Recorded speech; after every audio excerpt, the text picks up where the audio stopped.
Perwakilan 11 universitas.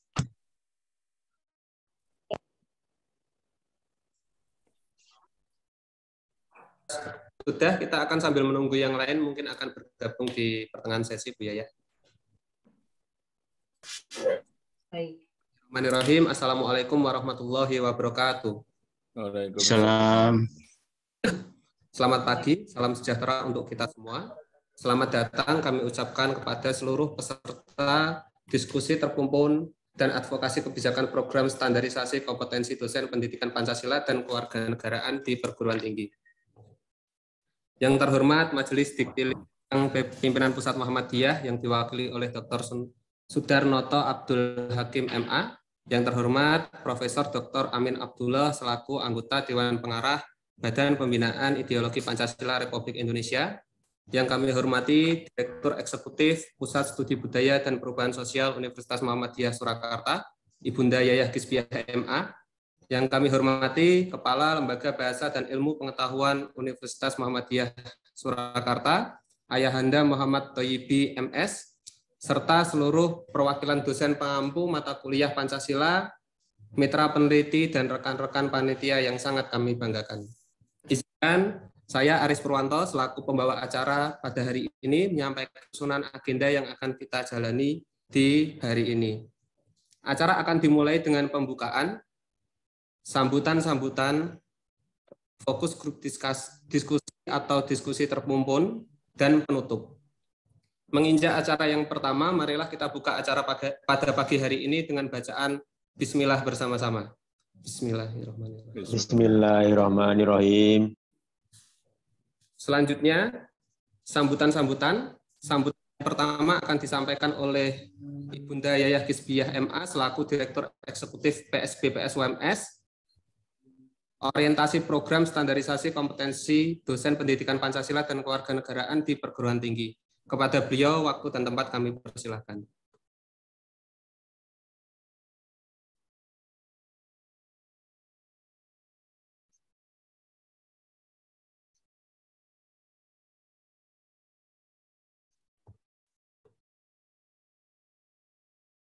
Oke.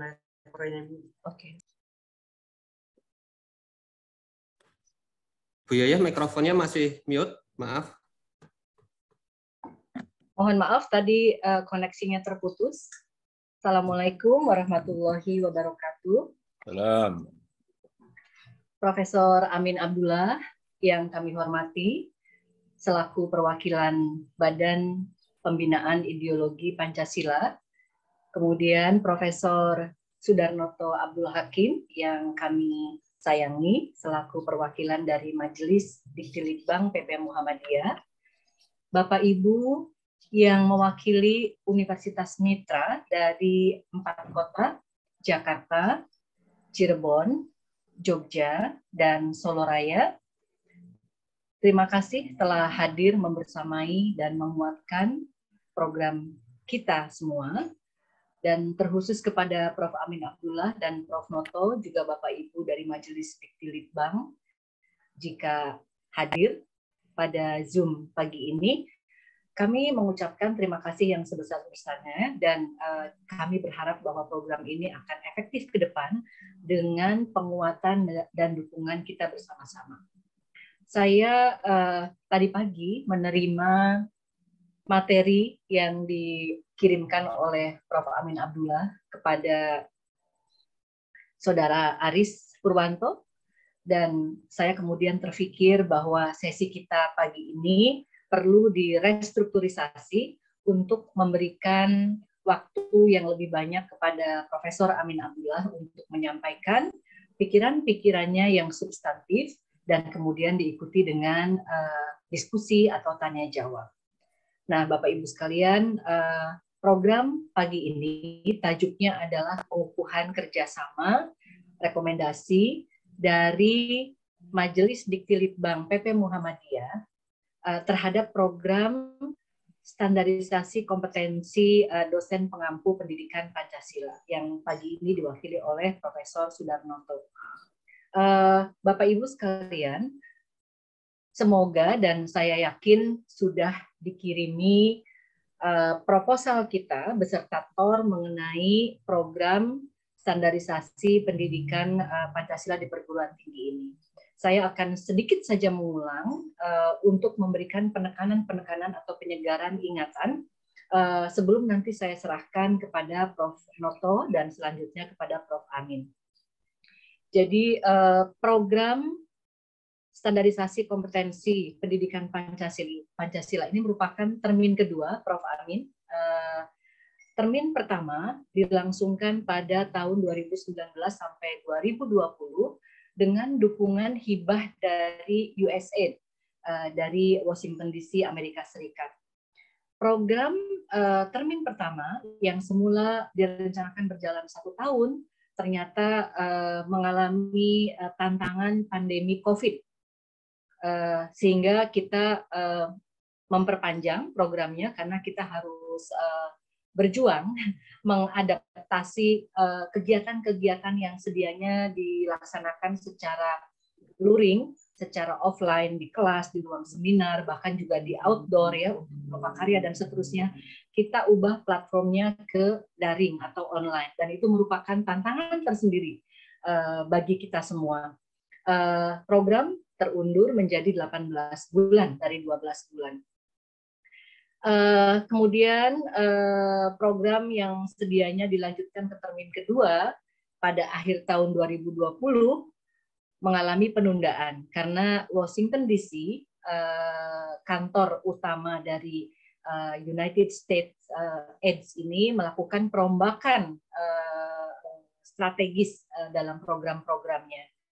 Program Harmoni, jadi kita ada dalam naungan program Harmoni namanya, mengalami perubahan orientasi yang semula direncanakan akan berlangsung 3 bahkan sampai 5 tahun, tapi karena Washington menganggap bahwa persoalan atau isu harmoni di Indonesia itu sudah relatif aman dan mereka punya kepentingan untuk mengalihkan hibahnya ke COVID-19 mitigation, maka kemudian program untuk kita ini menjadi hanya 2 tahun. Jadi termin ini termin yang terakhir, Prof. Amin. Prof. Noto saya kira sudah terinformasi ya pada rapat dengan Majelis Dikti yang minggu lalu. Termin kedua dan terakhir. Nah, kita ingin termin terakhir yang dananya dipangkas 50% ya. Jadi dengan dana yang relatif terbatas, Prof. Amin, kita ingin menjadikan termin kedua ini sebagai termin yang justru membuat kita mampu untuk tinggal landas. Artinya tidak berhenti pada termin ini, tapi bisa menjadi fondasi bagi program-program selanjutnya. Nah, ini tentu membutuhkan dukungan kelembagaan dari BPIP, dari Majelis Dikti, dan dari 11 perguruan tinggi Bapak Ibu semua. Nah, sesuai dengan tajuknya, kita akan melakukan rintisan standarisasi kompetensi pengampu pendidikan Pancasila di 11 universitas. Dari Jakarta ada UHAMKA, ada Universitas Muhammadiyah Jakarta, di Cirebon Universitas Muhammadiyah Cirebon, kemudian Jogja itu ada UAD, Universitas Ahmad Dahlan, Universitas Muhammadiyah Yogyakarta, dan juga Universitas Asia Jogja. Di Solo Raya ada Unifed, Unisri, dan lain-lain sebagaimana yang tertera di proposal. Yang menggembirakan adalah semula pada termin pertama kita merencanakan hanya untuk Universitas Muhammadiyah dan Aisyah, tapi sambutan dari universitas swasta lainnya luar biasa besar, dan kita perlu bergembira karena ini justru peluang sekaligus mengamplifikasi, memperbesar efek dari kemanfaatan program kita. Jadi Bapak Ibu yang mewakili universitas swasta di Solo Raya, terima kasih sekali lagi. Kita akan bersama berlayar ya, mengarungi lautan harmoni untuk menciptakan harmoni yang lebih baik.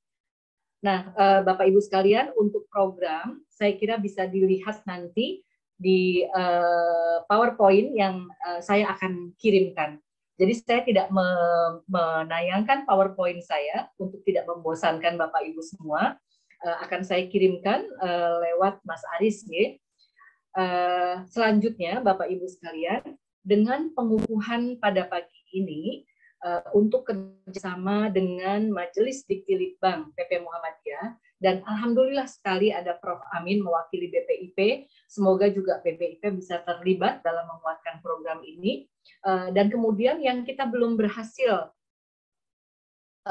libatkan, padahal kami sudah berusaha ikhtiar dengan maksimal, adalah Belmawa dari Dikti Kemendikbud, karena terjadi pergantian jabatannya untuk bidang Belmawa dan bidang perbukuan yang mengurusi pendidikan Pancasila. Tapi kami tidak akan berhenti berusaha, mohon dukungan dari Prof. Amin, Prof. Noto melalui Majelis Diktilitbang PP Muhammadiyah untuk melakukan advokasi dan mudah-mudahan audiensi dalam waktu dekat dengan Kemendikbud. Saya kira itu, dan sekali lagi mungkin tadi ada yang belum hadir, saya ingin mengusulkan perubahan alur. Jadi semula kita untuk sesi pendahuluan atau pembuka ini hanya 1 jam dibagi saya, kemudian Prof. Noto dan Prof. Amin. Saya 10 menit, Prof. Noto mungkin 20 menit, Prof. Amin semula 20-30 menit. Tapi membaca skim read materi tertulis yang dikirimkan Prof. Amin pagi ini, saya mengusulkan agar ada perubahan alur dan struktur dari sesi ini. Kita berikan waktu yang lebih luas kepada Prof. Amin untuk memaparkan butir-butir pemikirannya dan kemudian tanya jawab. Bagaimana Bapak Ibu, apakah bersetuju dengan usulan ini? Sangat setuju. Setuju. Terima kasih. Ini berharga sekali ya, sayang kalau dilewatkan. Nanti yang akan tergeser adalah sesi fokus group discussion atau diskusi kelompok terkumpul yang semula dijadwalkan pada jam 10. Kita fleksibel mawon, nanti Bapak Ibu dari 11 Universitas Mitra mohon berkenan menanggapi usulan rescheduling ya dari fokus group discussion kita. Apakah mungkin siang ini setelah duhur atau mungkin di hari lain, di waktu lain. Dengan platform Zoom ini sesungguhnya memang kita dimudahkan untuk memilih tanggal dan jam ya untuk rescheduling. Saya kira dari saya hanya sebatas ini. Saya serahkan kembali kepada Mas Aris. Sekali lagi terima kasih, dan dengan membaca basmalah kita mulai, kita niatkan lagi sekali lagi keteguhan kita untuk menjaga kesatuan dan persatuan bangsa dan penguatan modal sosial melalui harmoni Pancasila dalam tindakan. Terima kasih. Assalamualaikum warahmatullahi wabarakatuh. Waalaikumsalam. Waalaikumsalam warahmatullahi wabarakatuh. Waalaikumsalam warahmatullahi wabarakatuh. Terima kasih kepada Ibu Yayah Kisbiyah atas orientasi program yang telah disampaikan. Untuk acara selanjutnya adalah sambutan dan pengukuhan kerjasama yang akan disampaikan oleh Profesor Dr. Sudarnoto Abdul Hakim MA selaku Majelis Diktilitbang Pimpinan Pusat Muhammadiyah. Kepada beliau waktu dan tempat kami persilakan. Matur nuwun Mas. Bismillahirrahmanirrahim. Assalamualaikum warahmatullahi wabarakatuh. Waalaikumsalam. Alhamdulillahirabbil alamin wassalatu wassalamu ala asyrafil anbiya'i wal mursalin wa ala alihi wa ashabihi ajmain. Asyhadu an la ilaha illallah wahdahu la syarikalah wa asyhadu anna Muhammadan abduhu wa rasuluhu amma ba'd. Yang sama-sama kita hormati Mbak Yayah dan juga Prof. Dr. Amin Abdullah yang alhamdulillah kita bisa bersua kembali melalui Zoom ini, FGD ini yang sangat baik, dan bergembira karena Pak Amin Abdullah insya Allah akan tetap diberi kesehatan lahir dan batin dan terus mengemban misi mulia untuk umat, untuk bangsa, dan tentu juga untuk Muhammadiyah secara khusus. Pertama, saya atas nama Majelis Dikti Litbang, pimpinan Pusat Muhammadiyah ingin menyampaikan penghargaan dan terima kasih atas undangan hadir pada acara ini. Dan saya ingin menyambut menyambut usulan Mbak Yayah tadi. Pertama, menyetujui nanti Pak Amin Abdullah akan menggunakan waktu yang cukup menyampaikan pokok-pokok pikiran yang sangat penting dalam kerangka apa yang Mbak Yayah sebutkan tadi, yaitu membangun harmoni. Sekaligus saya juga ingin usul penegasan atau pengukuhan ya. Tadi istilahnya Mbak Yayah apa itu pengukuhan atau apa dari Majelis Dikti. Pertama saya ingin atas nama Majelis Dikti ingin menegaskan, ingin menggarisbawahi pertama mendukung acara ini dan juga acara-acara berikutnya yang terkait dengan peningkatan kompetensi ya untuk pendidikan Pancasila. Karena itu kepada 11 perguruan tinggi mitra, hemat saya semenjak hari ini dan berikutnya akan terus melakukan kerja-kerja yang serius dengan harapan insya Allah ini berhasil menjadi model bagi standarisasi kompetensi pendidikan Pancasila di perguruan tinggi. Ya alhamdulillah, mudah-mudahan juga beberapa perguruan tinggi lain juga akan mengikuti jejak acara ini, memberikan dukungan terhadap acara ini, dan karena ini sangat penting terkait dengan Pancasila dan bagaimana mengimplementasikan Pancasila itu melalui pendidikan yang terstandarisasi. Saya kira secara substansial nanti akan disampaikan oleh Prof. Amin Abdullah, tapi izinkan saya ingin menggarisbawahi beberapa hal. Yang pertama, kehadiran Pancasila ini sungguh sangat tepat, tidak saja pada saat ditetapkan pada tanggal 18 Agustus 45, tetapi juga sangat tepat sampai hari ini, bahkan saya kira untuk menghadapi tantangan masalah agenda bangsa ke depan.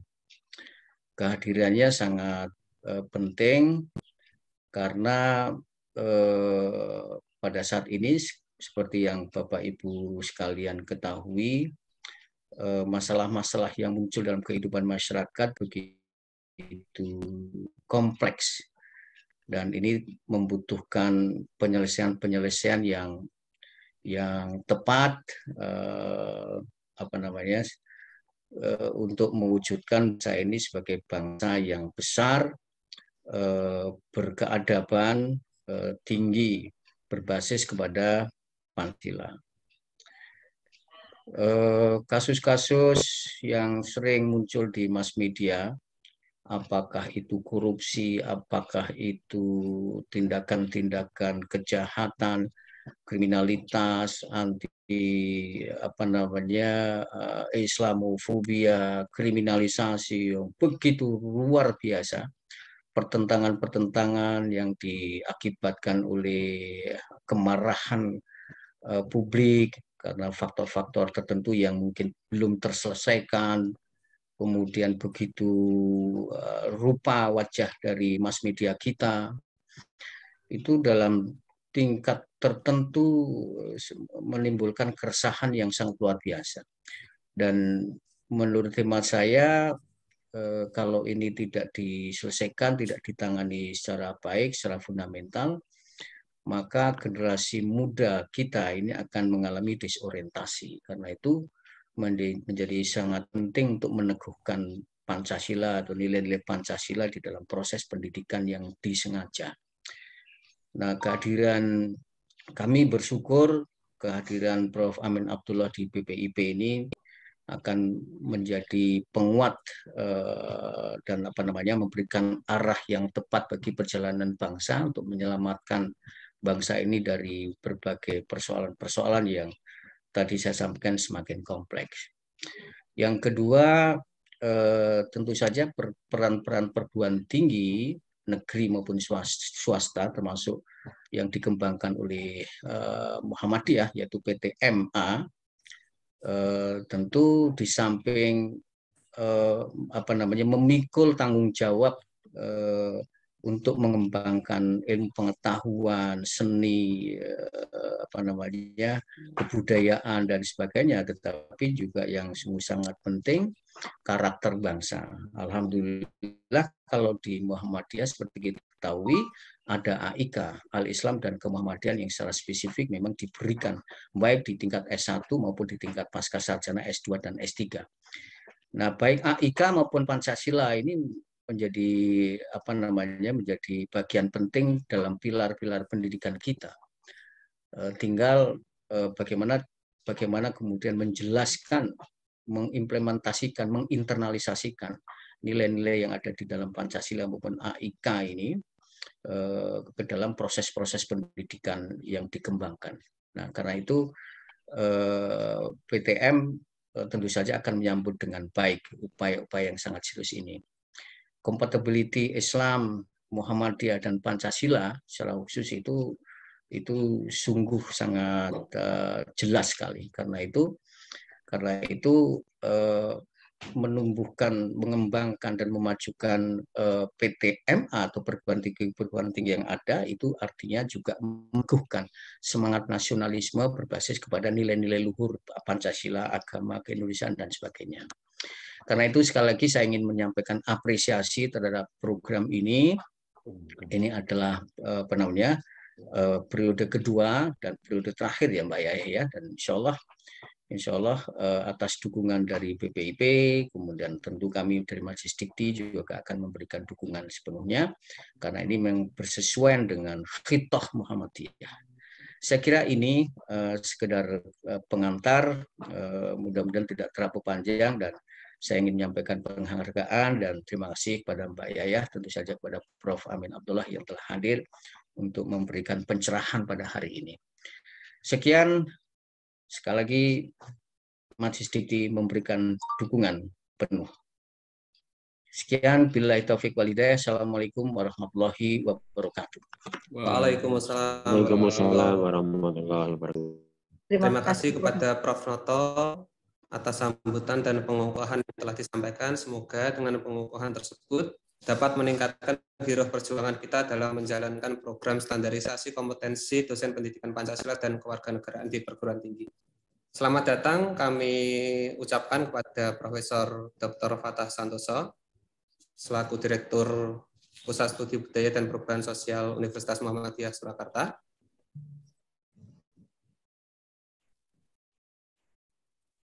Menginjak acara selanjutnya adalah pidato puji yang akan disampaikan oleh Profesor Dr. Amin Abdullah selaku anggota Dewan Pembina BPIP Republik Indonesia. Prof. Amin Abdullah akan menyampaikan materi terkait dengan urgensi pendidikan Pancasila di perguruan tinggi. Kepada beliau waktu dan tempat kami persilahkan. Baik, terima kasih Mas Aris. Alhamdulillah wa syukurillah wa la haula wa la quwata illa billah. Wassalatu wassalamu ala Rasulillah wa alihi wa sahbihi wa mawala. Amma ba'du. Assalamualaikum warahmatullahi wabarakatuh.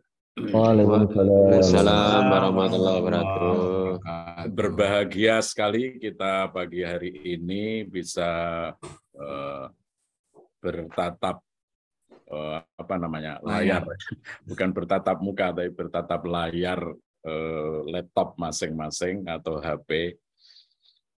Setelah sekian lama kita tidak berjumpa karena COVID. Setelah bersyukur kehadirat Allah Subhanahu wa Ta'ala, saya menyampaikan terima kasih kepada Bu Yayah yang mengundang saya dari UMS, PSPB, PS, ya. Kemudian Pak Sudarnoto dari Profesor Sudarnoto dari Litbang Muhammadiyah yang bersama-sama kita pada pagi hari ini untuk berbincang tentang materi pendidikan Pancasila di perguruan tinggi ya. Saya kira itu saya kira memang dengan perubahan zaman yang semacam ini memang metode pembelajarannya itu memang harus berubah secara revolusioner saya kira. Kalau memberikannya menjemukan begitu memang tidak akan nyangkut di hati mahasiswa ya. Maka terima kasih kita bisa nanti sharing bagaimana ke depan ini khususnya di perguruan tinggi Muhammadiyah dan pilot project-nya hari ini dengan 11 perguruan tinggi Muhammadiyah dan Solo Raya tadi itu. Nah, kebetulan hari ini kok ya saya harus nanti jam 1 berangkat ke Solo bicara tentang hadirkan harmoni. Hadirkan harmoni di Indonesia. Itu Bimas Islam yang menyelenggarakan. Semula di NTB, tapi saat itu saya diminta hadir in person, saya nggak mau karena masih COVID begitu. Saya dengan Pak Lukman Hakim sebetulnya, mantan menteri. Nah ini yang kedua saya dipaksa, karena kemarin 9 hari saya tidak di rumah, tadi malam baru hadir dari Padang Panjang juga, begitu. Nah, maka di dalam perjalanan saya pulang dari Padang Panjang saya susun PowerPoint yang sudah beberapa di antaranya saya kombinasikan ulang sesuai konteks. Saya udah bicara begini-begini nih sebelum pelantikan BPIP, jauh sebelum pelantikan itu. 2018 saya 2017-18 di Universitas Brawijaya. Saya diminta bicara di situ tentang guru Pancasila, kemudian MKU ya, Pancasila, kewarganegaraan dan lain sebagainya. Dan di situ saya berhadapan dengan tokoh-tokoh yang relatif masih hardliners, dosen-dosen hardliners yang ada di situ. Saya membaca dari pertanyaan-pertanyaannya. Kemudian juga IKIP-nya, dulu IKIP Malang, itu juga center-center ya. Saya juga diundang bicara di situ. Kemudian kalau di BPIP sendiri sudah menjadi buku juga, nanti bisa ditelaah, bisa diambil Bu Yaya, saya kira. Sima Pancasila atau apa saya lupa ya. Nah itu ya, jadi ini nanti kalau ingin kerjasama saya kira bagus kalau dengan BPIP ya, dalam arti proposalnya harus matang, nanti ditemui orang-orang yang ya, contohnya kemarin ketika saya menyampaikan di forum pleno bahwa saya diminta Ma'arif Institute untuk bicara 40 hari Buya Syafi'i, Ma'arif, kemudian BPIP kayaknya mendukung juga dalam arti sponsor, karena Buya kan bagian tak terpisahkan dari BPIP. Iya betul. Nah, ya mirip semacam itu saya kira. Jadi nanti dijajaki aja Bu ya, bagaimana kelanjutan dari ini. Karena ini bicara begini nggak bisa sekali, 2 kali, harus terus-menerus begitu, sehingga nyantel gitu ya, nyantel gitu. Apalagi Pak Darnoto tadi menyebut bahwa ini hubungannya dengan AIK. Nah, itu lebih penting lagi. Jadi tidak hanya Pancasila dan kewarganegaraan, tetapi AIK-nya. Jangan-jangan ketika kita bicara Pancasila dan kewarganegaraan, lalu tidak ada harmonisasi dengan AIK, jangan-jangan tabrakan gitu. Jadi memang penting. Nah itu alhamdulillah Pak Fatah Rawuh ini juga tokoh-tokoh AIK ada, saya kira nanti bisa sharing aja.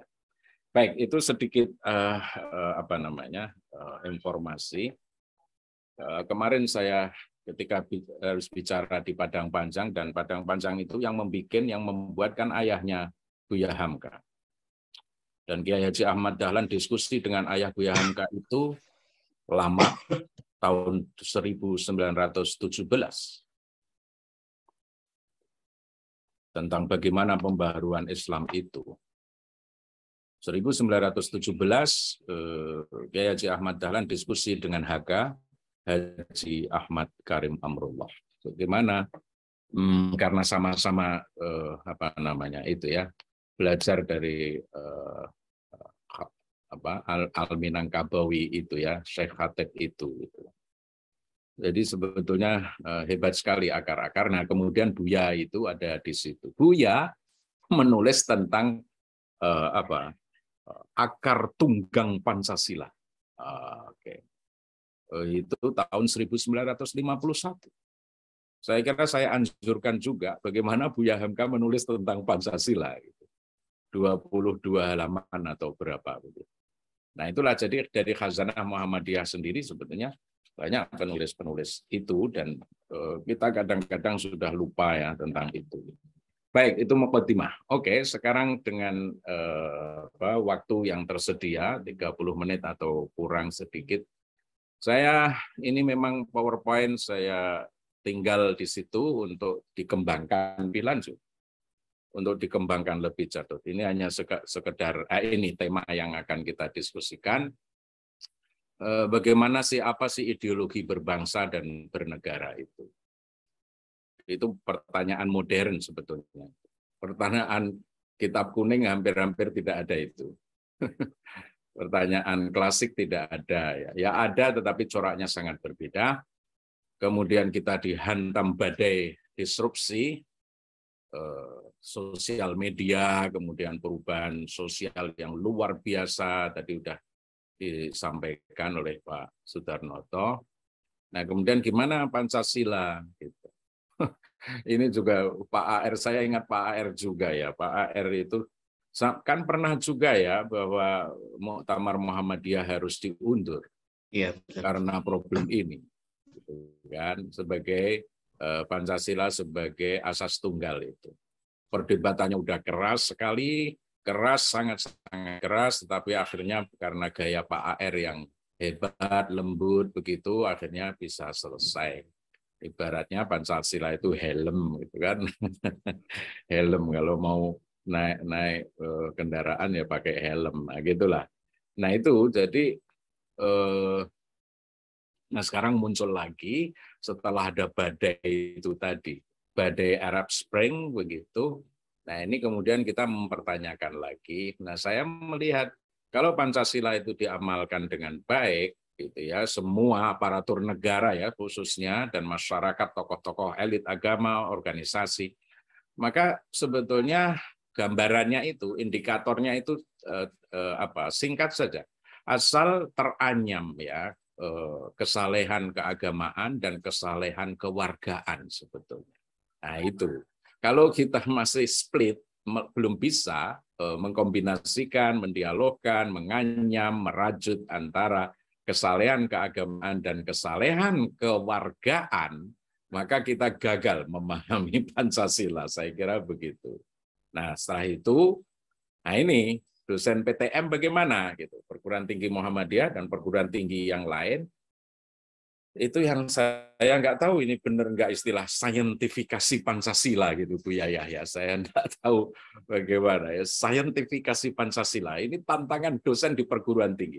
Karena kalau perguruan tinggi kan ya selain suri toladan kan juga diskusinya diskusi akademik kan. Nah kalau akademik kan word view-nya harus luas sekali. Kerangka teori kenegaraan, dan kerangka teori keagamaan. Kerangka teori sosial budaya itu harus kuat gitu. Nah itulah saya membaca keluhan Thor itu bahwa dosen-dosen Pancasila itu tidak ahli. Katanya asal ada dosen ditunjuk langsung begitu, katanya begitu dalam Thor itu ya saya baca, dan itu hasil asesmen. Nah itu saya kira yang perlu dibenahi ke depan gitu ya. bagaimana supaya memang orang-orang yang berbobot yang taruh di situ yang mampu mengkombinasikan antara agama, sains, humanities, politik, dan lain sebagainya. Next. Nah, ini mungkin yang dua pertama ini sudah biasa, tapi dua yang terakhir mungkin saya akan lebih fokus. Maka yang pertama ini agak cepat aja. Nah, ini lihat tadi itu gambar kita itu sebenarnya saya ingin ada peta yang saya suguhkan di Timur Tengah gitu ya. Bagaimana keadaan di Timur Tengah gitu ya, Afghanistan dan lain sebagainya. Tetapi ini cukup. Oh, Indonesia di situ. Next. Nah, ini jadi kita memang unik sekali, archipelago, kemudian ya maritim, bahari, gitu kita sudah tahulah semua itu. Tetapi wilayah kita sebetulnya lautannya lebih luas daripada daratannya. Sukunya mungkin yang tidak bisa tertandingi kecuali India barangkali ya. India itu juga begitu, bahasa itu hanya bisa ditandingi oleh India, saya kira.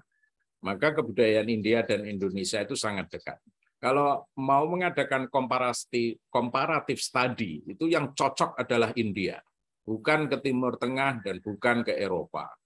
India yang paling cocok harus dikunjungi oleh PTM.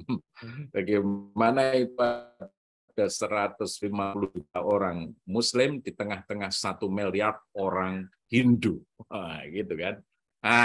Berbagai agama, saya kira kita tahu Buddha, Hindu dan lain sebagainya.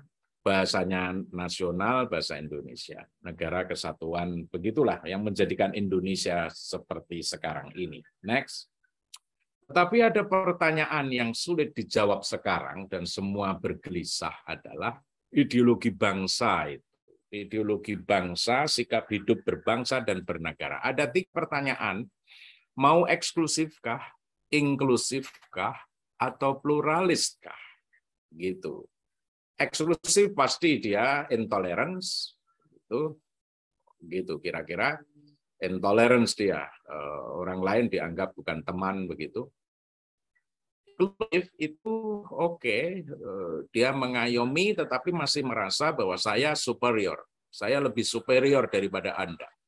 Inklusif itu masih ada rasa bahwa saya lebih baik daripada kamu. Ya, Anda saya ayomi gitu ya, tetapi saya lebih baik daripada kamu, itu inklusif. Tetapi kalau pluralis, nah ini konsep modern yang menekankan persamaan segala manusia di depan hukum, equality before law. Ini tidak mudah ini. Equality before law itu sama sekali tidak mudah karena dia menyangkut hak-hak diskriminatif atau tidak terhadap hak-hak pada umumnya. Saya kira ini berat sekali pluralisme itu, dan juga equality of gender. Kira gender itu juga penting sekali di dalam kata-kata pluralisme itu, tanpa memandang suku, seks, biologi. Tetapi kata-kata pluralisme ini sudah tercemar di Indonesia karena ada fatwa MUI tahun 2005 yang menyatakan salah betul MUI 2005 yang mengatakan bahwa semua agama itu sama katanya. Tidak ada orang mengatakan semua agama sama. Saya itu kesalahan konsep yang luar biasa. Jadi pluralisme itu bukan menyamakan semua agama. Gitu. Nah ini equality before law, equality of genders itu bukan menyamakan semua agama. Nah, saya kira itu diskusi sangat hangat dan itu bisa 2-3 sesi dipandu dosen yang canggih gitu. Next. Nah, ini saya kira sudah kita tahu bahwa Sumpah Pemuda ada, Pancasila begitu, luar biasa 95, kemudian tadi sudah saya sebut bahwa Pancasila akhirnya diterima oleh organisasi keagamaan seluruhnya, Islam, Hindu, semua begitu ya. Lalu 2015 ketika ada badai tadi itu, lalu muncul Darul Ahdi Wasyahadah di lingkungan Muhammadiyah. Kemudian kalau Nahdlatul Ulama bahwa Pancasila NKRI final. Begitulah kira-kira. Tetapi sudah final, sudah Darul Ahdi Wasyahadah, tetapi masih digoda-goda terus ini gitu ya. Next. Nah ini tidak usah Pancasila adalah tenda besar begitu kira-kira untuk hidup berbangsa dan bernegara. Nah, jadi bukan untuk yang sempit, tetapi ini adalah untuk wilayah yang sangat besar. Maka tekanannya adalah pada etika, nilai-nilai fundamental, pada ketuhanan, persatuan, kemanusiaan, keadilan, dan lain sebagainya. Nilai-nilai itu yang bagaimana mengunyahnya dan bagaimana mendialogkannya supaya tidak tubrukan antara satu dengan yang lain. Dan dua adalah harmonisasi. Tadi sudah disebut-sebut. Next. Ya itu sudah kita tahu. Next. Nah, tetapi sebetulnya Soekarno 1 Juni 1945 ini kan sebetulnya Indonesia negara Pancasila ini kan setelah itu aja Mas. Nah ini sebetulnya 5 sila itu kan sebetulnya dunia juga dari hasil referensi silang, cross reference yang sangat kuat dari Soekarno dan para pendiri bangsa saat itu. Kalau mereka tidak punya literatur yang kuat, saya kira sulit menerima konsep yang dihimpun oleh Soekarno itu. Tetapi karena mereka cross reference-nya kuat, maka ya bagus penerimaannya ya. Di situ ada sintesis sebetulnya antara local culture, Javanese dan Nusantara lah sebut begitu. Kemudian ada Muslim, ya Bung Karno lewat Cokro Aminoto dia bisa kenal Abduh, Jamaluddin Al-Afghani. Tetapi ada Western juga, bagaimana pemikir Eropa situ diambil begitu ya. Kemudian bahkan Turki, pengalaman Turki tahun 2003. Tetapi kan ternyata tidak begitu enak begitu. Tetapi juga diambil dari Oriental juga ya, di daerah Republik Cina dan lain sebagainya. Mahatma Gandhi, India dan lain sebagainya. Jadi nilai-nilai itulah sebetulnya nilai-nilai Pancasila. Jadi Pancasila selain basisnya adalah lokal, tetapi juga global juga sebetulnya. Lokal dan global bertemu dan itulah menjadi 5 sila. Next. Tetapi di dalam perjalanan bangsa tidak mudah. Kerikil-kerikil tajam masih ada. Pasca kemerdekaan itu ada UPM, GAM, PRRI, Permesta, DI, TII, begitu. Pasca reformasi, nah ini yang sekarang ini yang kita hadapi, ada MMI, ada JAD, ada HTI, untuk tidak menyebut yang lain-lain, ya masih banyak yang lain. Next. Nah ini saya kira begitu-begitu itu kita perlu terus-menerus. Kalau Hamka menulis urat tunggang Pancasila tahun 1951, psikologinya jelas sekali. Yang ngasih kata pengantar buku itu adalah Pak Natsir. Pak Natsir memberi kata pengantar pada buku Urat Tunggang Pancasila tahun 1951 karena yaitu tadi pemberontakan DI, TII masih ada, setelah itu konstituante 56 sampai 59 dan gagal dan akhirnya kembali kepada Undang-Undang Dasar 45. Nah, gitu kira-kira. Jadi hal-hal yang membahayakan kebangsaan dan nasionalisme Indonesia itu memang harus di stop begitu ya. Harus di stop, tidak boleh diterus-teruskan begitu. Ya, itu semua dosen harus tegas di situ sikapnya. Apalagi aparatur negara. Next. Nah, itu tadi banyak sekali. Nah, ini kasus-kasus intoleransi ini yang saya kira perguruan tinggi Muhammadiyah, NU dan seluruh semuanya perguruan tinggi negeri dan swasta ini godaan-godaan masih saja banyak ya. Intoleransi itu tidak usah saya sebut, tetapi intinya semacam itu.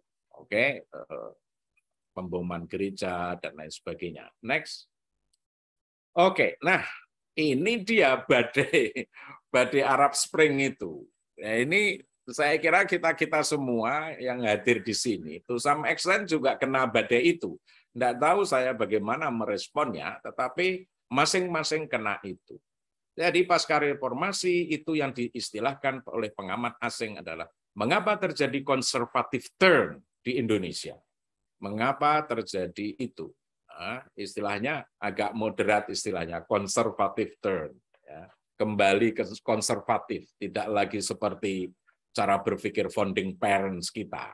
Gitu.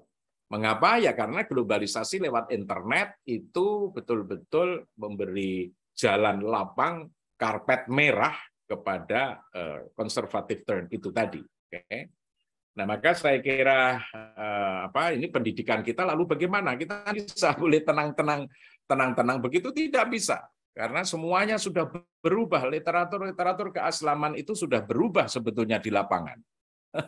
Sudah berubah di level SMP, SMA itu berubah oleh ini tadi konservatif turn itu gitu ya, dan itu hasil penelitian. Dari 30 tahun terakhir itu Islamism dan juga konservatif turn relatively berkibar di tanah air itu. Menurut penelitian Saiful Mujani itu atau siapa lupa saya surveinya itu baru-baru ini sudah ada 12% anak Indonesia tidak tahu Pancasila. Mengapa? Karena dari 2013 sampai detik-detik ini, ya setahun 2 tahun terakhir, mereka tidak kenal lagi Pancasila. Karena itu dianggap bagian rezim lama yang harus dihilangkan gitu.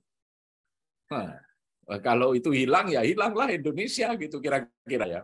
Akan jadi kayak mana namanya Yugoslavia begitu kira-kira, menjadi 11 negara. Next. Nah, inilah saya kira ada unholy marriage begitu. Bagaimana ada perkawinan yang tidak diinginkan, reformasi yang kebablasan dan era transnasionalisme. Saya kira ini ya next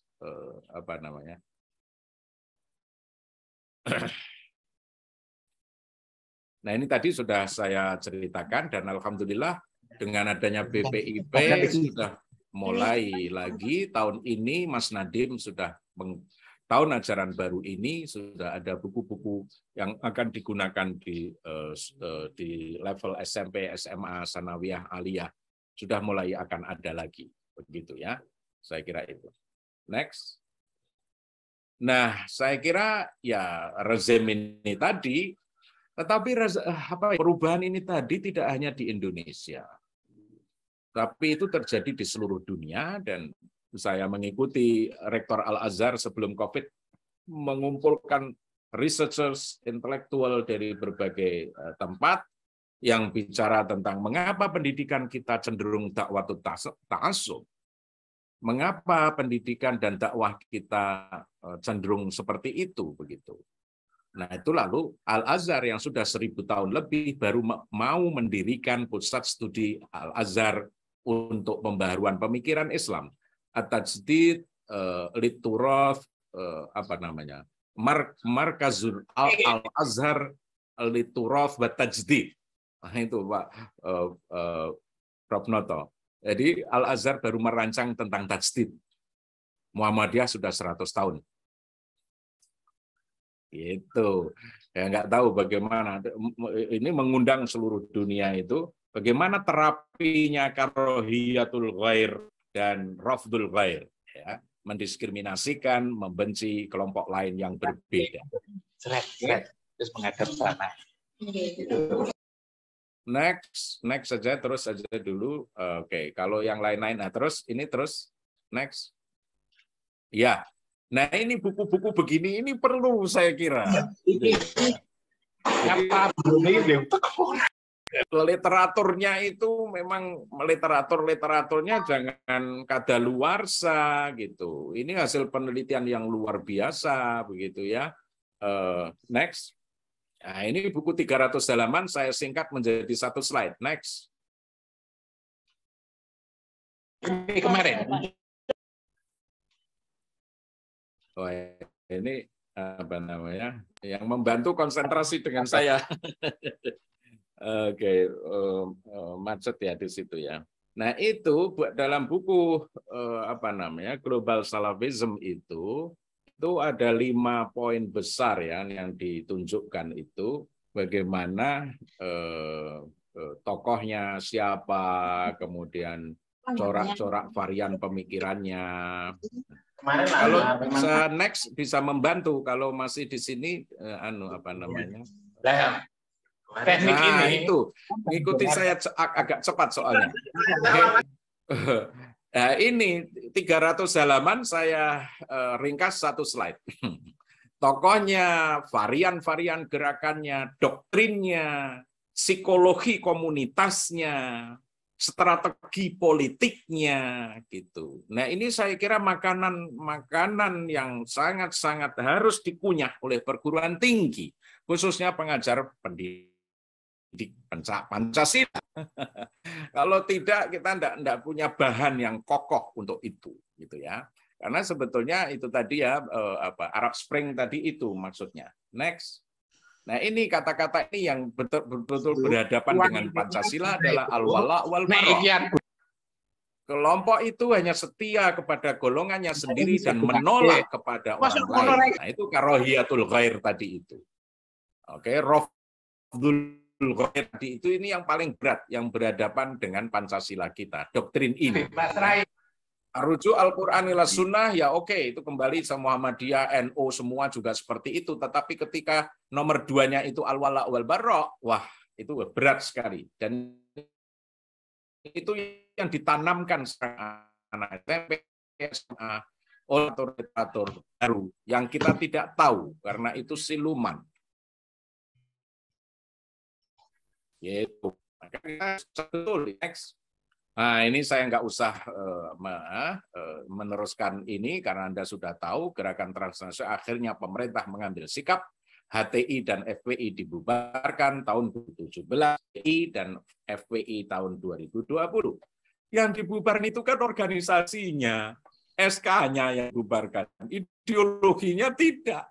Nah itu dia. Ideologinya siapa? Apa yang mau membubarkan ideologi? Itu hanya on education, dialog yang keras, serius dengan education. Mau dibawa kemana Indonesia? Mau jadi Afghanistan? Nah, gitu kira-kira. Mau dibawa ke Yaman? Oh berat sekali. Itu kira-kira. Next. Oke, nah sekarang sisa next saja supaya lebih nanti bisa dibaca sendiri. Oke. Nah itu ini sebetulnya literatur kita keislaman ideologis atau Islamis itu sudah berkembang sejak tahun 80-an. Ya, berhenti di situ dulu. Ya itu sejak 80-an itu. Jadi sekarang ada piramida begitu. Yang pertama Islamisme populer sebetulnya. Yang kedua Bau Tarbawi. Naik lagi Salafi. Naik lagi Tahriri. Naik lagi jihadi, gitu kira-kira. Wah itu luar biasa itu apa namanya. Kita harus waspada betul dengan perkembangan literatur itu. Next, nah sekarang bagaimana kita menghadapi ini semua? Nah ini saya kira apa namanya yang akan saya uraikan ini Pancasila. Bagaimana Pancasila ini? Apakah mau bertahan sampai kapan itu? Begitu kan? Nah itu kita harus dengan apa ya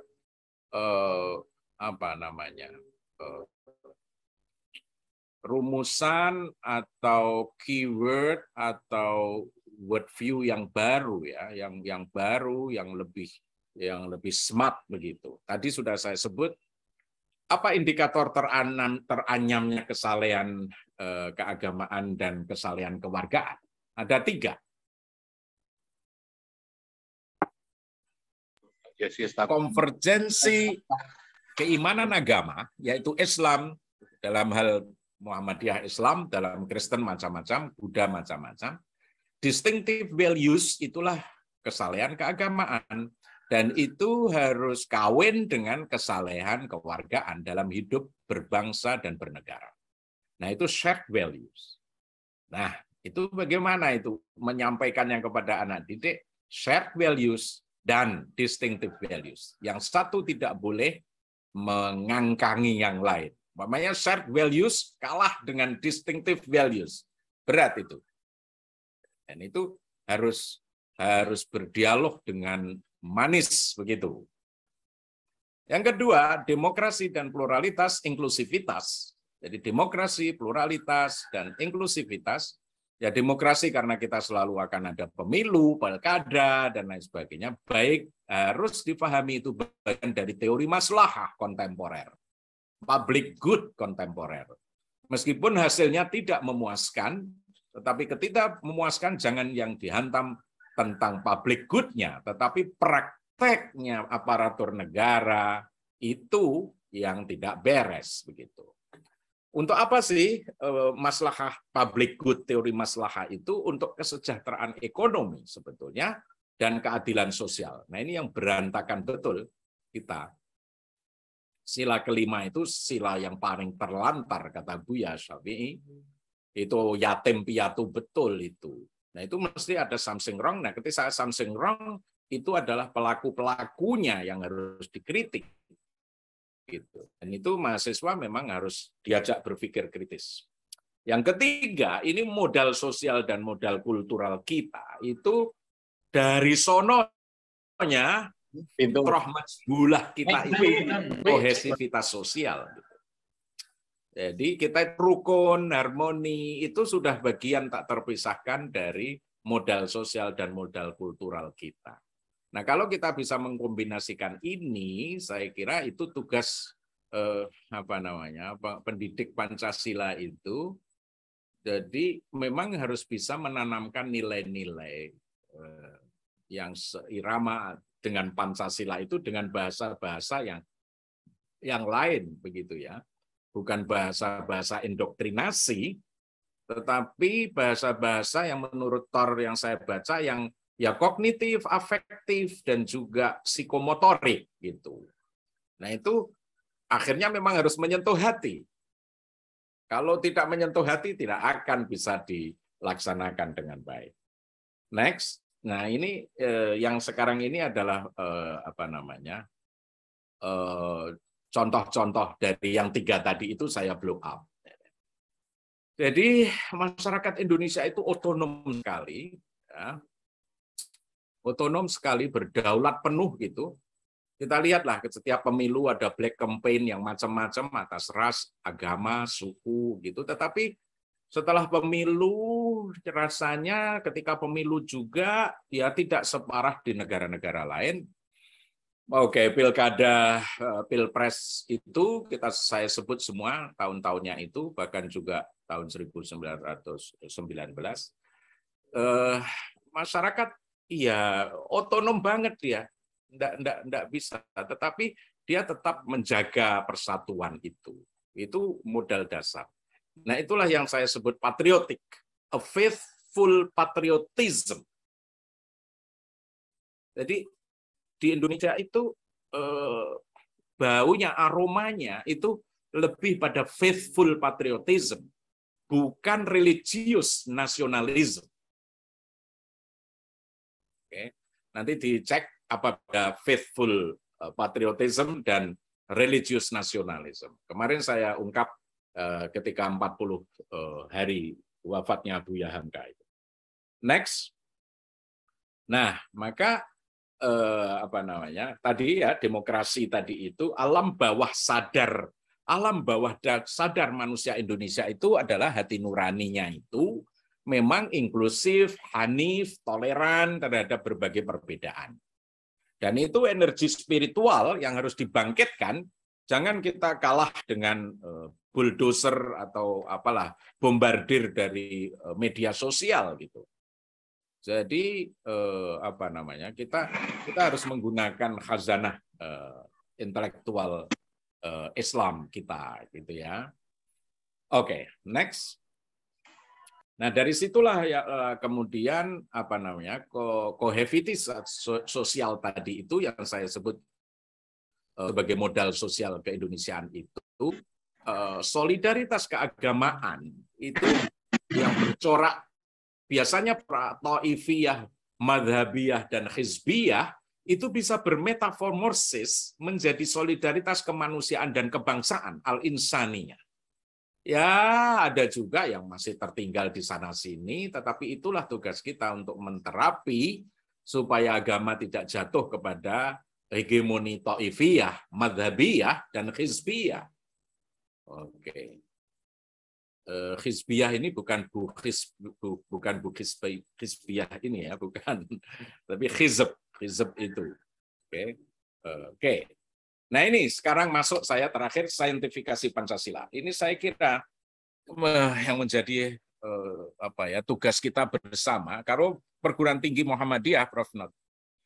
Sudarnoto bisa memberikan model tadi ya, impiannya tadi kan menjadikan model pendidikan atau pengajaran atau kuliah di perguruan tinggi.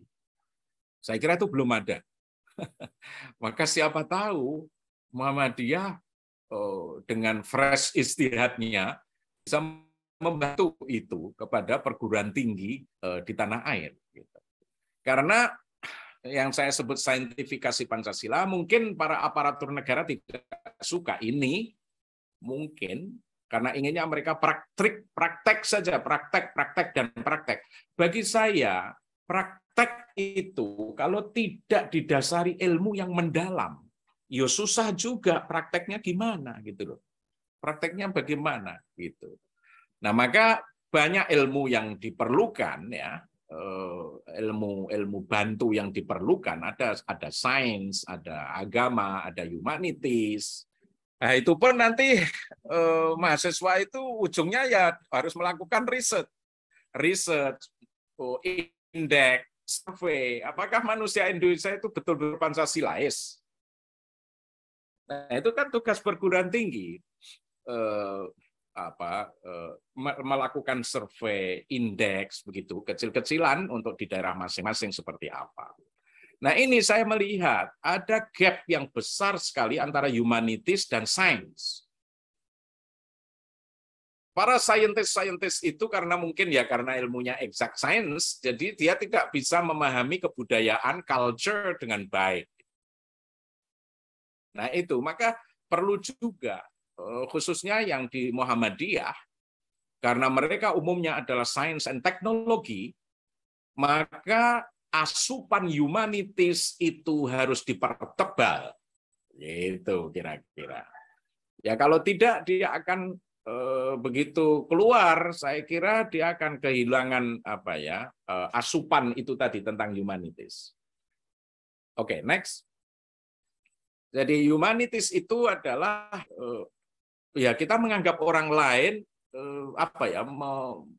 mengalami, melakukan kehidupannya, experience life as meaningful. Jadi semua suku, agama, ras di tanah air itu meaningful semua, tidak bisa dikafir-kafirkan. Mereka menghayati kehidupannya secara bermakna. Dan mereka mengekspresikan this meaning in discernible pattern. Ada pola-pola patternnya. And can be analyzed and understood itu. Jadi memang harus dianalisis dan dipahami, bukan dikafir-kafirkan. Gitu. Mengapa kafir-kafirkan? Karena exact sciences tidak mengerti humanities, apalagi Islamic studies. Begitu. Maka saya titip betul itu, comprehensions of ideas, intentions, feeling of the people, through the empirical manifestations of culture. Cocok sekali ini dengan kebinekaan kita. Comprehensions of ideas, ini artinya lita'arofu bahasa Al-Hujuratnya, Al-Quran. Lita'arofu itu lita'arofu itu apa ya? Comprehensions of ideas, memahami ide, intentions, feeling of the people, tetapi melalui empirical manifestations of culture. Next. Nah ini yang sedih. Mohon dicamkan betul, dan ini saya ambil dari luar negeri, mengapa terjadi badai itu, dan badai yang difasilitasi oleh media sosial. Karena tidak ketemu antara exact sciences and humanities di perguruan tinggi umum. Mudah-mudahan Muhammadiyah tidak kena penyakit ini karena punya AIK. Mudah-mudahan loh ini. Gitu. Tapi saya optimis karena ada AIK. Kalau tidak ada AIK, Exact Sciences and Humanities berhadapan-hadapan. Itu yang terjadi di perguruan tinggi umum kita. Sedangkan di perguruan tinggi agama, termasuk IAIN, apalagi perguruan tinggi agama di bawah organisasi-organisasi keagamaan di seluruh tanah air, bisa NU, bisa Muhammadiyah, Al-Khairat, Nahdlatul Wathon, kemudian At-Tarbiyah Al-Islamiyah, dan lain sebagainya. Ada 80 organisasi. Di situ hubungannya juga social sciences dan critical philosophy juga tidak dikenal dengan baik. Oke. Maka saya kira ini potongan-potongan ini saya memberi pada dosen-dosen untuk dikembangkan lebih lanjut, lalu ada ijtihad baru bagaimana ya ini ya supaya begitu. Jadi dua-duanya kena sasaran kritik. Perguruan tinggi umum, entah namanya Brawijaya, entah namanya IKIP gitu ya, dan lain sebagainya. IKIP yang lama sekarang sudah menjadi universitas, entah yang ada di Muhammadiyah, entah yang ada di NU, termasuk PTKIN ya, UIN. Saya kira ini penting sekali, maka saya kutip full itu. Next. Nah, maka ketika perguruan tinggi Pancasila begitu, ya mesti ada literatur-literatur yang lain gitu ya. Selain literatur-literatur dalam negeri, tetapi juga berdiskusi dengan literatur luar negeri gitu. Ini buku bagus ini, Jonathan Haidt itu. The Writer's Mind. Why good people are divided by politics and religion.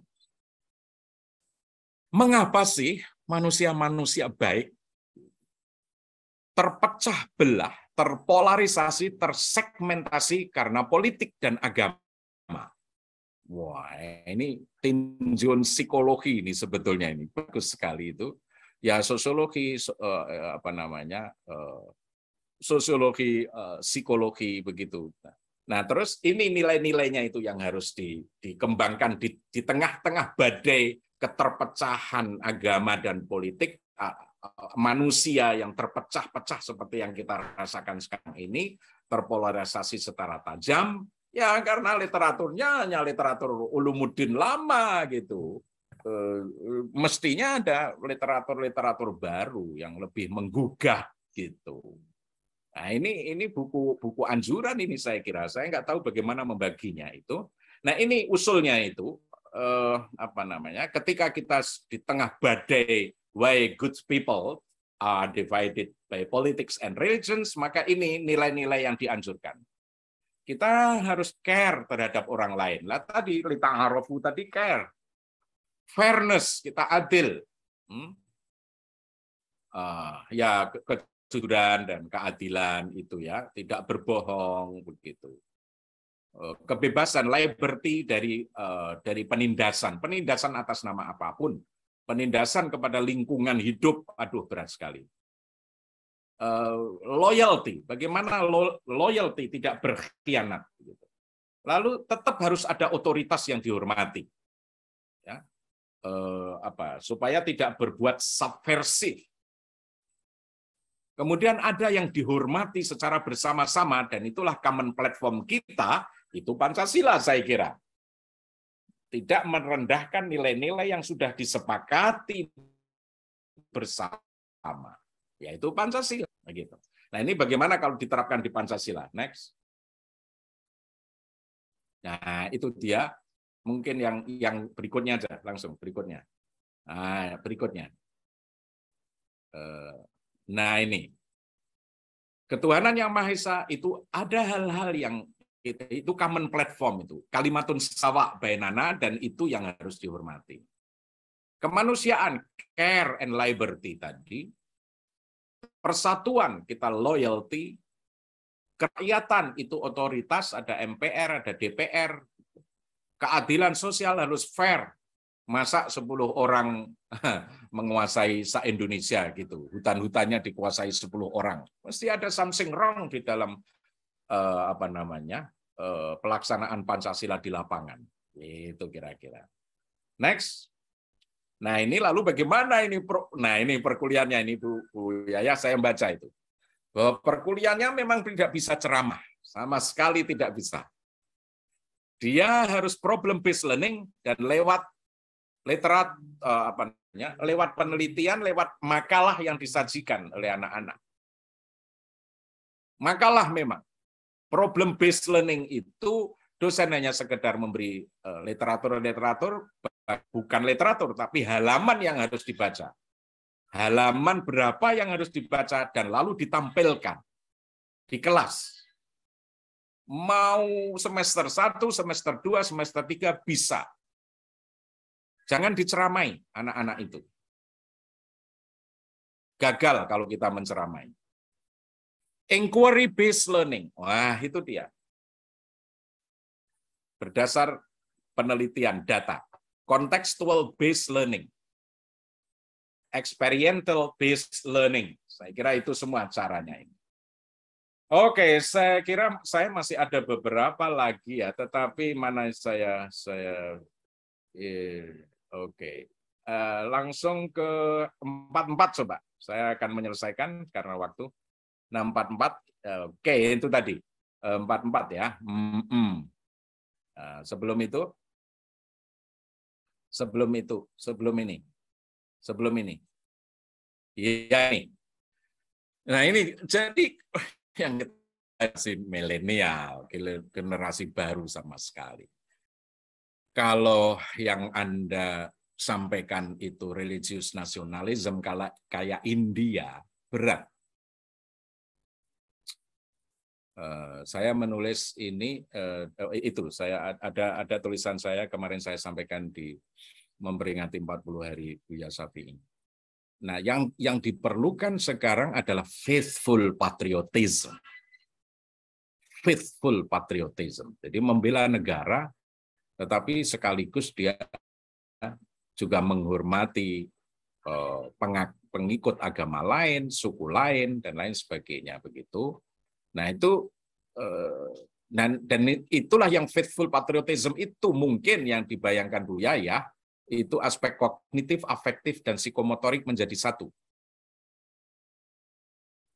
Dan target daripada pendidikan Pancasila di perguruan tinggi adalah membentuk sikap hati nurani. Bahasanya Paul Freire itu adalah konsentiasi. Jadi bukan menghafal, dan mampu menggerakkan anak didik dan transform of life. Targetnya itu transform of life, gitu. Ya enggak mudah, tidak banyak orang bisa melakukan transform of life. Nah, kata Pak Sudamek yang bisa melakukan transform of life besar-besaran itu ya Buya Shafi'i itu katanya. Nah, maka untuk generasi milenial coba setelah dikenalkan begitu, lalu mereka dihimbau bagaimana ya membantu mengurangi kemiskinan.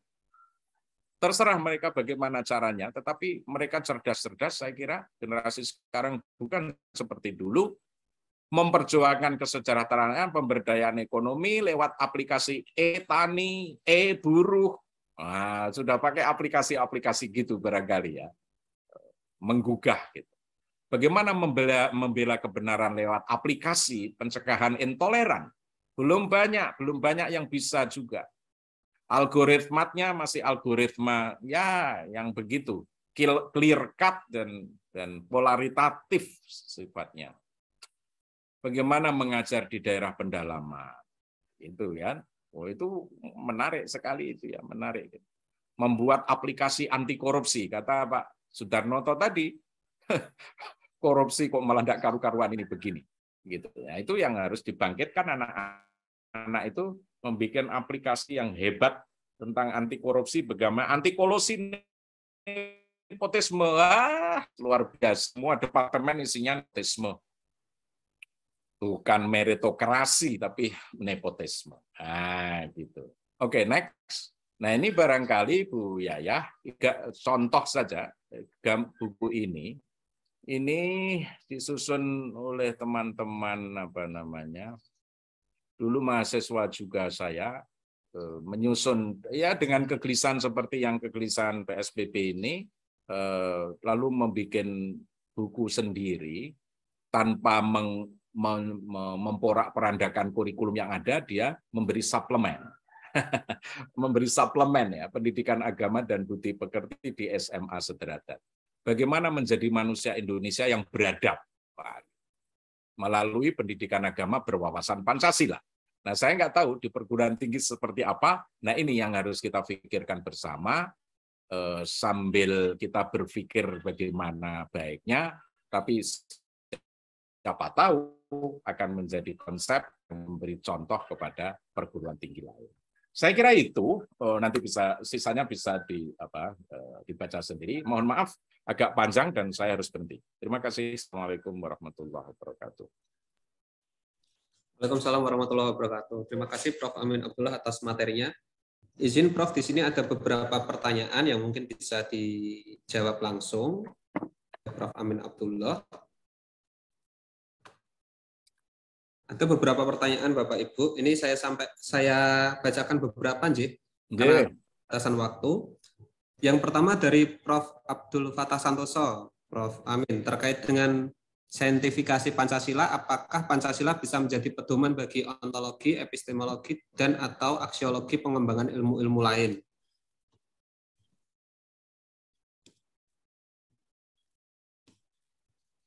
Iya, otomatis. Dan itu memang harus di-create. Saya kira harus, kalau tidak ya enggak bisa.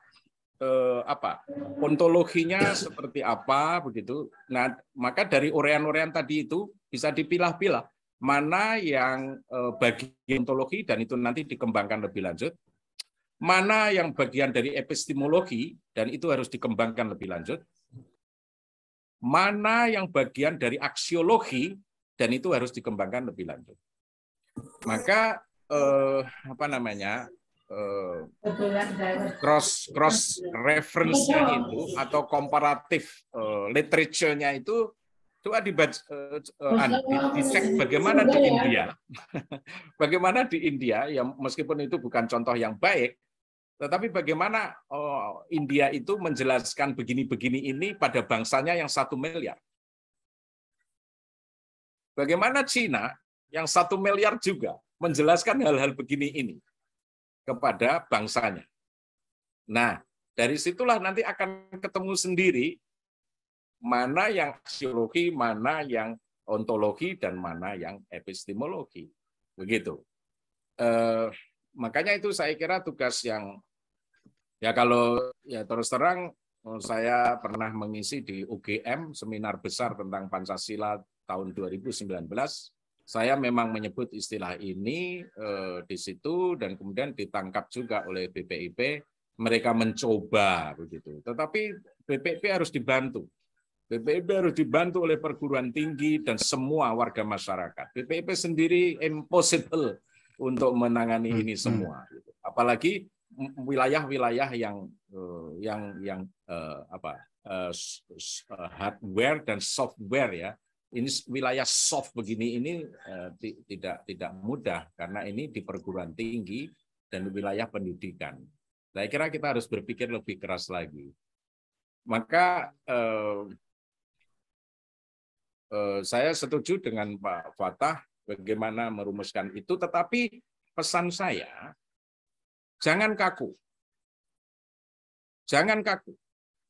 Kalau kaku ketika orang Indonesia mendengar ontologi, epistemologi, aksiologi itu belum sudah mutah dia. Belum sudah menolak gitu karena enggak tahu, mereka tidak mengenal filsafat. Mahasiswa Indonesia yang belajar di Turki yang sekarang sudah 3.500 orang itu berantakan itu ketika masuk ke semester 1, semester 2 karena tidak pernah dikenalkan filsafat pada SMA-nya.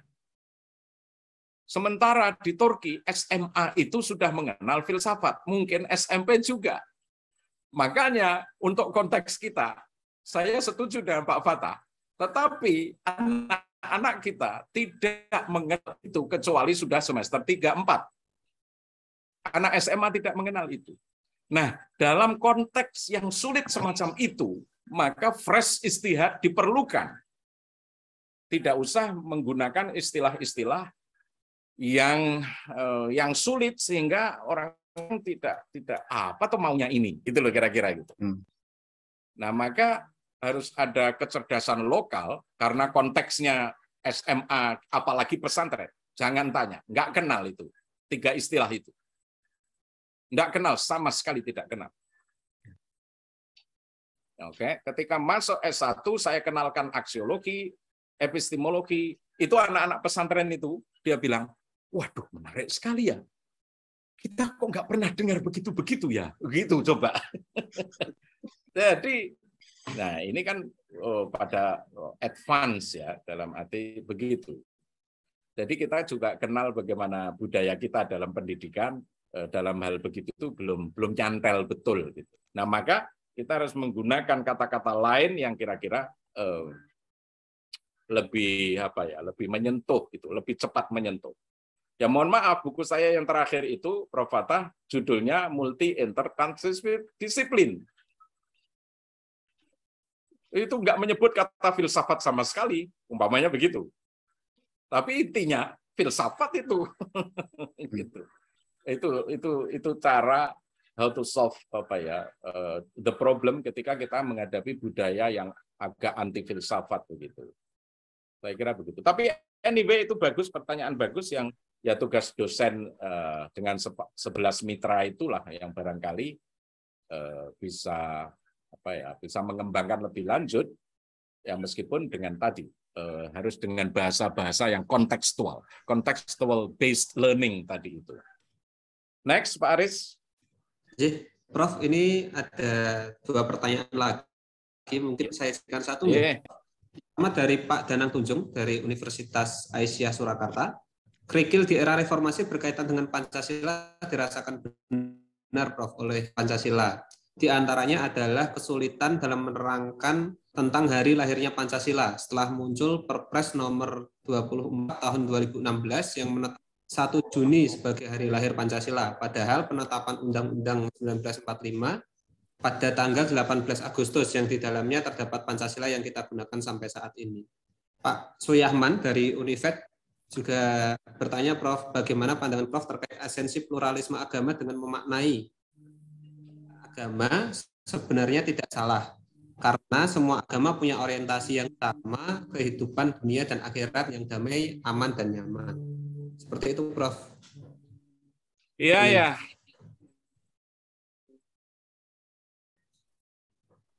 Makasih, Mas Danan Suyahman. Dia. Ya, enggak usah gelisah amat lah begitu-begitu tentang 1 Juni kemudian 18 Agustus. Apalagi generasi tua seperti saya, Pak Fatah, nggak tahu yang sekarang ya. Tapi kalau di desa-desa saya kira masih berjalan juga. Ya 1 Juni itu hari lahirnya. 18 Agustus itu baru masuk akte. Karena jarak antara desa dengan kecamatan jauh, berpuluh-puluh kilometer. Maka aktenya itu belakangan. Ngono itu gampang. Jadi lahirnya memang 1 Juni. Tapi masuk akte itu tadi 18 Agustus itu. Jadi ya apa yang salah? Konteksnya memang begitu dalam sejarah. Gitu kan. Tetapi jangan dilupakan bahwa 1 Juni itu memang pidato Bung Karno. Kalau Anda melihat, saya selalu kalau masuk ke Propusnas Nasional, saya kira ini penting ya, saya kira itu bagus itu. Kalau pidato Bung Karno itu diperdengarkan, nggak tahu tidak harus setiap hari. Di perguruan-perguruan tinggi Muhammadiyah. Karena saya ketika masuk Perpusnas Nasional, yang lantai 18 atau 24 itu di Merdeka Selatan itu begitu masuk di lantai bawah, di gedung lama, bukan gedung baru yang 24 lantai, itu pidato Soekarno menjelaskan ini. Dan pidato itu ya memang 1 Juni itu, gitu kan. Baru masuk akte peresmiannya itu 18 Agustus. Gitu aja, jawabnya gitu aja. Relax saja, nggak usah tegang, lalu wah ini enggak, ini politik, enggak politik, itu sudah biasa begitu gitu kan. Cuma ketika ya sama saja dekat UIN Jogja itu Pak Atok yang bisa menyelesaikan hari lahirnya itu. Dulu antara grup apa ya, saya nggak tahu HMI Muhammadiyah sama NU PMII itu enggak pernah ketemu hari lahir itu. Enggak pernah. Jadi ketika disebut dies natalis, mesti pecah. Saya lupa pecahnya seperti apa, dan tidak pernah memperingatinya karena konflik. Lalu Pak Atok datang. Pak Atok Mudar ini jasa besar itu Pak Sudarnoto. Dia bilang, sudahlah, enggak usah disebut hari lahir, tetapi hari mensyukuri apa gitu loh, IAIN Sunan Kalijogo. Baru 2 firqoh itu reda. Coba, ya hal-hal semele apa ya saya kira nggak prinsip, yang prinsip itu nilai-nilai dasar kalau saya. Oke gitu, tentang pluralisme ya skriptualisme tadi itu, ya saya bilang bahwa makanya jangan skriptual, ya masing-masing agama punya skriptual masing-masing. Tetapi sebetulnya di belakang skriptual itu kan ada nilai-nilai al-qiyam al-asasiyah. Nilai-nilai itu yang bisa mendekatkan antar agama satu dengan yang lain. Maka pelajaran tauhid, saya kira saya nulis ya di buku saya Fresh Ijtihad tentang bagaimana mengajarkan tauhid itu. Karena di dalam tauhid ada 3 elemen. Ar-ru'yah al-ilahiyah, itu yang particular, yang tadi distinctive values, itu ada di situ. Tetapi juga ada ar-ru'yah al-falsafiyah di situ. Tetapi more than that, ada al-qiyam al-asasiyah, ada nilai-nilai dasar. Kalau nilai-nilai dasar bertentangan dengan ar-ru'yah al-ilahiyah, berat sekali kita. Kalau nilai-nilai dasar bertentangan dengan juga ar-ru'yah al-falsafiyah, jadi di situ ada ketuhanan, ada kefilsafatan, dan ada nilai. Nah, 3 itulah dialog di diri kita masing-masing sebelum disampaikan kepada anak didik. Penting sekali pertanyaan 3 tadi. Jadi spiritualisme itu yang hanya bisa mengantarkan world view ketuhanan, ar-ru'yah al-ilahiyah tidak cukup. Dia harus dikawinkan dengan ar-ru'yah al-falsafiyah. More than that, harus dikaitkan dan al-qiyam al-asasiyah. Saya senang Pak Majelis Tarjih yang sekarang sudah menyebut-nyebut kata-kata al-qiyam al-asasiyah. Saya kira itu bagus modal dasar kita. Sebelum masuk ke hukum yang macam-macam itu, tapi ada al-qiyam al-asasiyah. Begitu. Mudah-mudahan saya bisa menjawab pertanyaan yang ketiga, meskipun agak mudah-mudahan bisa menjawab. Saya kira itu Mas Aris ya, karena waktu pembagian waktunya ketat, saya kira sudah pas 1 jam ini. Prof. Amin, terima kasih atas materi yang telah disampaikan. Mungkin dari Prof. Amin dan Prof. Noto bisa mohon untuk menyampaikan closing statement dan arahan kepada peserta pada pagi menjelang siang hari ini. Prof. Amin dan Prof. Noto. Monggo Pak Noto dulu. Terima kasih. Wah, ini luar biasa penjelasan dari Prof. Amin tadi. Jadi ini memang pekerjaan serius, sangat serius. Tidak seperti ini Pak Amin. Dulu kan saya punya pengalaman mengoreksi ya. Soal integrasi. Integrasi kok integrasi tapi formatnya itu menempelkan ayat-ayat hadis-hadis. Itu berat itu. Saya kira istilah saintifikasi itu sangat penting karena kita bicara tentang implementasi Pancasila di kalangan mahasiswa ya, educated people yang kita harapkan memang bisa memandang secara kritis.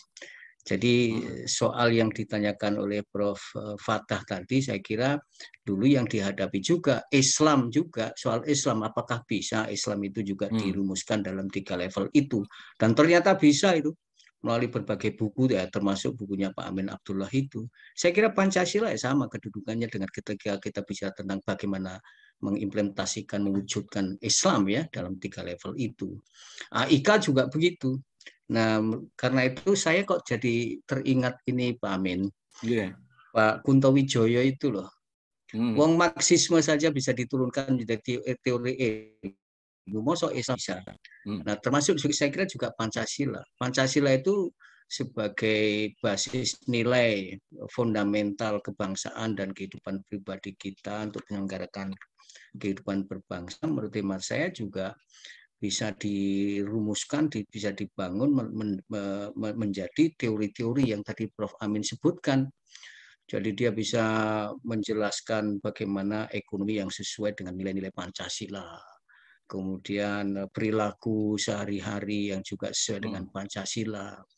Nah, karena itu memang tidak bisa dipisahkan ketika kita bicara Pancasila dengan Islam dan kehidupan masyarakat itu. Nah, karena itu saya setuju sekali updating buku-buku literatur yang dibutuhkan itu sangat penting sekali untuk menghidupkan tadi apa yang saya garis bawahi soal saintifisasi Pancasila itu. Nah, dan karena itu ya saya setuju juga ini pertemuan ini adalah bukan pertemuan pertama atau kedua, tetapi ini berkelanjutan karena itu ada perdebatan perdebatan akademik intelektual yang cukup kuat. Nah, tinggal saya tidak tahu sih, saya kira nanti PSBB juga bisa membuatkan jadwal mulai kapan sebetulnya mulai kapan sebetulnya ini bisa pedoman ini, standarisasi ini bisa segera bisa diwujudkan. Apakah tahun ini, tahun depan? Saya kira kalau saya ingin merujuk pada Prof. Amin ya tidak tidak harus terburu-buru sebelum kita menyelesaikan aspek-aspek yang sangat penting ini. Ini yang pertama. Yang kedua, saya melihat peluang PTMA itu kuat sekali karena di situ ada AIK dari yang juga garis bawah oleh Prof. Amin, ada AIK. Karena itu saya menyambut baik ide PTMA menjadi pionir, menjadi role model untuk pengembangan kajian Pancasila ini, dan mudah-mudahan itu bisa diikuti ya oleh perguruan tinggi lain baik swasta maupun negeri. Jadi ijtihadnya adalah PTMA menjadi role model pendidikan Pancasila.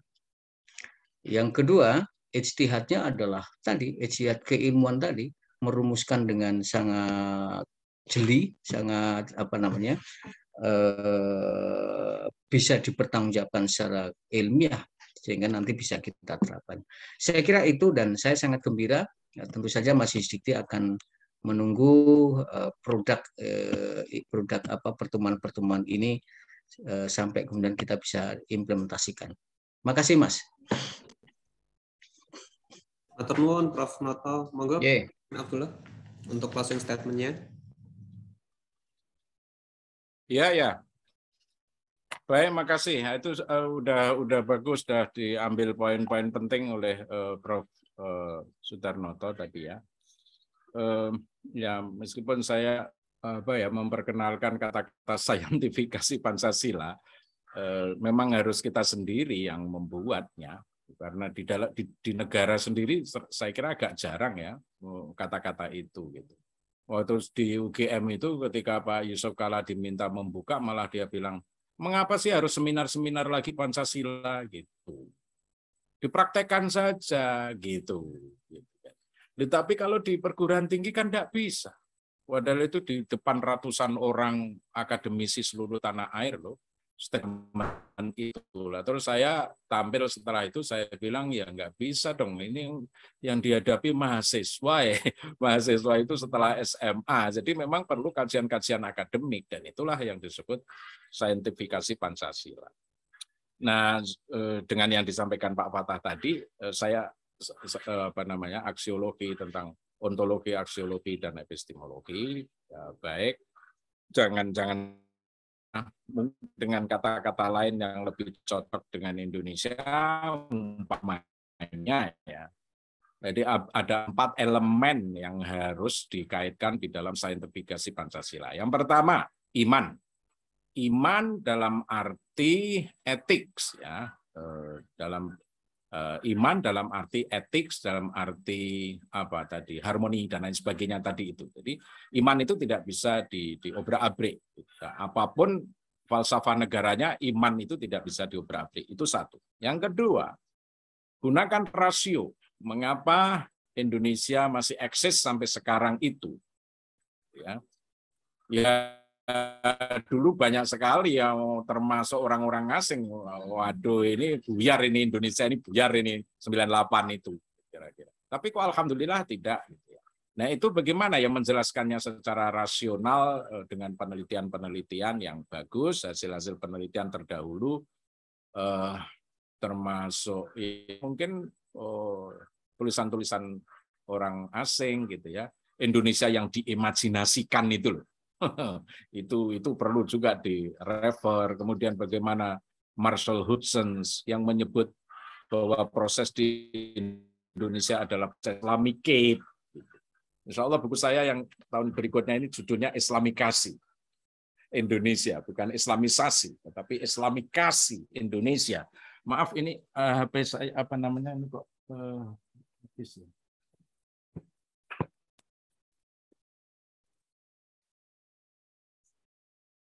aduh, oke, ya, maaf. Ya, terus setelah itu yang ketiga metode. Nah, itu tadi yang ketiga metode. Nah, metode itu saya nggak tahu apakah itu masuk kepada wilayah apa tadi itu ya tadi metode epistemologi menurut Pak Fatah. Kemudian yang ketiga yang di luar yaitu aksiologi, yaitu adalah nilai. Jadi 4 komponen itu saya kira yang berbeda dengan yang lain-lain. Jadi ada iman, ada rasio, ada metode, dan ada nilai. Nah, dosen-dosen Pancasila di perguruan tinggi keagamaan, di perguruan tinggi Muhammadiyah harus begitu kacamatanya melihat. Kalau enggak, nanti pandangannya pandangan sekuler, tanda petik ya, gitu kan. Supaya tidak jatuh ke situ, ya harus masuk faithful patriotism. Maka saya harus menyebut iman tadi. Faithful patriotism. Itu harus ada iman. Jadi sekali lagi, iman, kemudian rasio, kemudian apa? Metode, dan ini tadi experience learning, experience based learning, kemudian contextual based learning gitu. Jangan ceramah saja. Ceramah sudah banyak, repot itu kalau dikasih ceramah lagi. Yang keempat, dan itu memang penulisan paper. Yang ketiga, ya berdasar literatur, berdasar apa penelitian. Yang keempat, nilai. Jangan lupa, al-qiyam al-asasiyah. Dari situ mari kita bangun pelan-pelan, tidak usah sempurna dulu. Mungkin sempurna sudah tahun ke-5 atau tahun keberapa. Dan kalau memang hasil pertemuan ini dengan 11 mitra ini bagus, lalu dibikin proposal yang lebih kuat dan diajukan ke BPIP, monggo saja dengan targetnya yang jelas, begitu kan? Saya kira tidak ada salahnya dicoba. Gitu kira-kira. Begitu Mas Aris, terima kasih. Kurang lebihnya saya juga mohon maaf. Terima kasih semua, Pak Fatah, Pak Sudarnoto, Bu Rizpiah, dan semua peserta dari UHAMKA sampai Solo Raya semua. Terima kasih. Assalamualaikum warahmatullahi wabarakatuh. Waalaikumsalam warahmatullahi wabarakatuh. Terima kasih, Prof. Terima kasih kepada Prof. Amin Abdullah dan Prof. Noto atas materi yang telah disampaikan. Semoga menjadi berkah kita semua. Bapak Ibu yang kami hormati, acara selanjutnya adalah diskusi terkumpul atau FGD yang akan dipimpin oleh Dr. Muhammad Thayyibi dan Dr. Sri Lestari. Kepada beliau waktu dan tempat kami persilahkan. Baik, terima kasih. Saya live mau persiapan Solo. Iya, Prof. Hati-hati di jalan. Iya, matur nuwun sangat. Sampai jumpa. Sukses semua. Matur nuwun sangat. Assalamualaikum warahmatullahi Di Loren jam berapa Pak Amin? Di Loren jam 1. Maaf, setengah 5. Setengah 5. Ya, jam 4, jam setengah 5, tapi saya berangkat jam 1. Oh iya. Makasih. Matur nuwun.